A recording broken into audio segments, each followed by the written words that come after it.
Hey, good morning to everybody. Happy Thursday. It's Daryl here. It's bright and freaking early, man. It's 3 a.m. here in Connecticut on the East Coast. Okay, I was not planning on making this video in any way, shape, or form. The reason I'm making this video is for other people.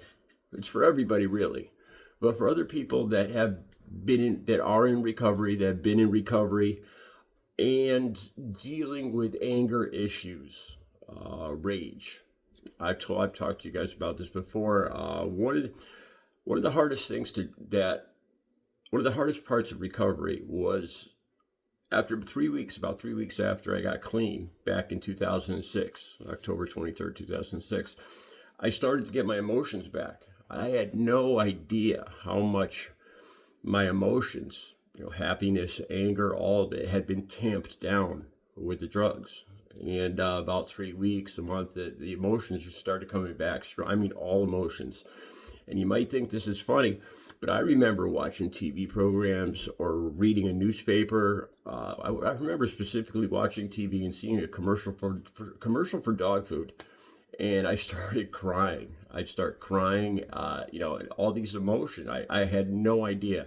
In the back of my head, I knew that, drugs, especially heroin, tamps down your emotions, but I didn't realize to what degree. Okay. And I got used to it. I got used to dealing with my emotions again. And one of the hardest things to deal with was anger. Quite a few times in the first 5 years, I would just go into a rage. I've told you guys I used methadone. I was going to the methadone clinic. That's pretty much to save my life. And you're around other people in recovery, other recovering addicts, some of the people are still using, and not a lot of people have patience. And I actually got into a few fistfights there in the first 5 years that I was trying to deal with anger issues. Okay, yesterday I was at town hall. I just bought a new car. And I was going to the tax assessor's office to bring my tax information to tell them, so I'm no longer paying on my old car that I sold. And I ran into somebody from high school. This is a big guy. I knew him back in high school. He joined the Navy. He moved to Virginia, got married, had kids. Very big guy. We were friends.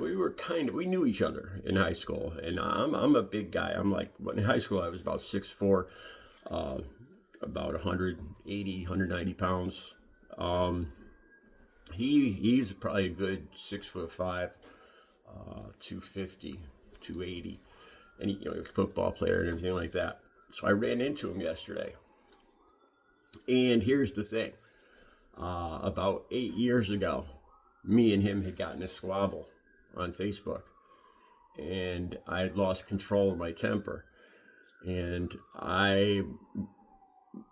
my plan was to put my stuff in the car, drive 800 miles to Virginia, and kick his ass. I know it sounds ridiculous, but I let me fill you in.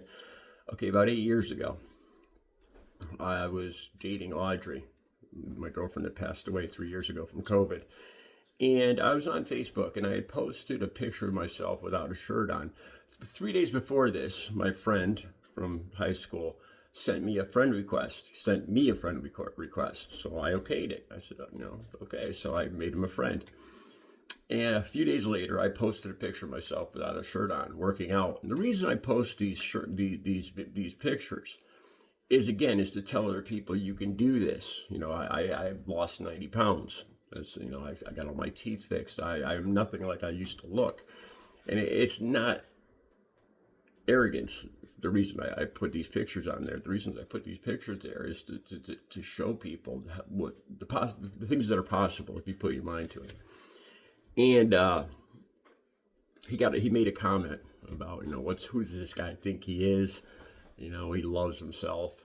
And I was angry because here this guy sent me a friend. We were friends in high school. He sent me a friend request. We were in our 50s. And then 3 days later, he starts talking smack because he doesn't like the picture I posted. So me and him get into a back and forth on Facebook Messenger.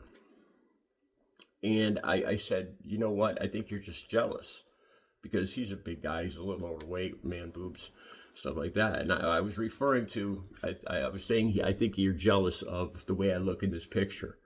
But he apparently took it, I was talking about Audrey. So he started bad-mouthing Audrey.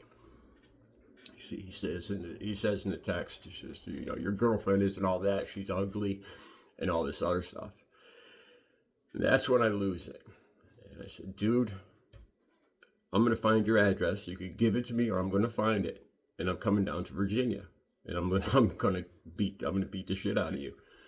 You know, I could just feel the adrenaline flowing.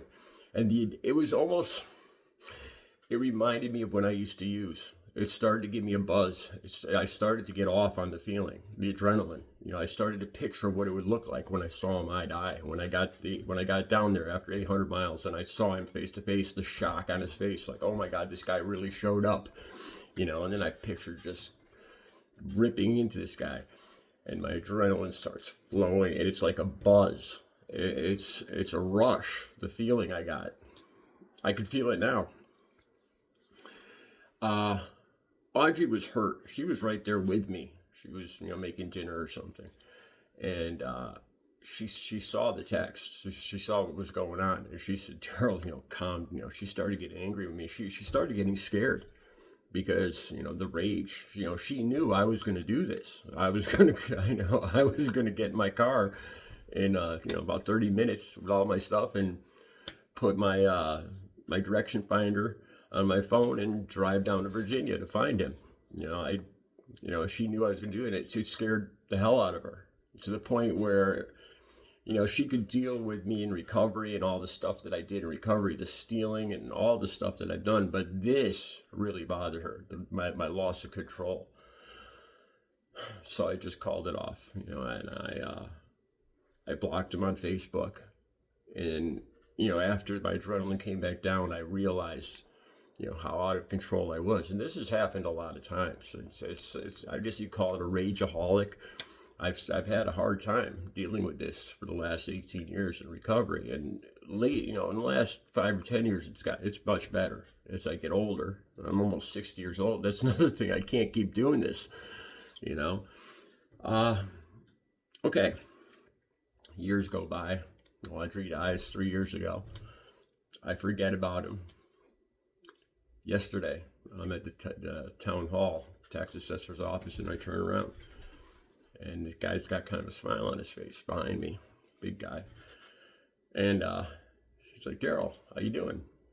He's like, hey, what's up?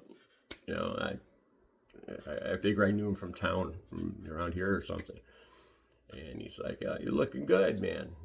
And we just started chatting like that. And he says, you don't remember me? I said, no. And then he says his name. You know, and then it all comes back. And we kind of laughed about it. He actually apologized to me. And he actually said, I'm so sorry about your loss, about losing Audrey, which, you know, made me feel good. But here's the thing. I've talked about this before. You know, I've gotten in a lot of fights, a lot of altercations back before when I was using. I was literally in over 100 fights. And I've told you guys this before. One of the worst things about fighting, win or lose, is you're always looking over your shoulder, especially when you win a fight. You know, because down the road, people don't forget that. People don't forget when you break their nose or break their arm or break their collarbone or their jaw. Give them stitches. Gouge their eyes out. You know, people don't forget that. And you're looking over your shoulder. If this guy had been somebody else, you know, I would have been in trouble. I didn't even recognize him. You know, if this had been somebody I'd actually fought, I could have been in trouble. It could have followed me out to my car, or could have followed me home, and, you know, I had no clue who he even was. That's the scary part of this. It's not a good feeling. You know, I really felt like an asshole yesterday, really. You know, and the way he responded by telling me he's sorry about it, you know, I felt like he was a better man than I was. It wasn't a good feeling. So I wanted to share this with you guys.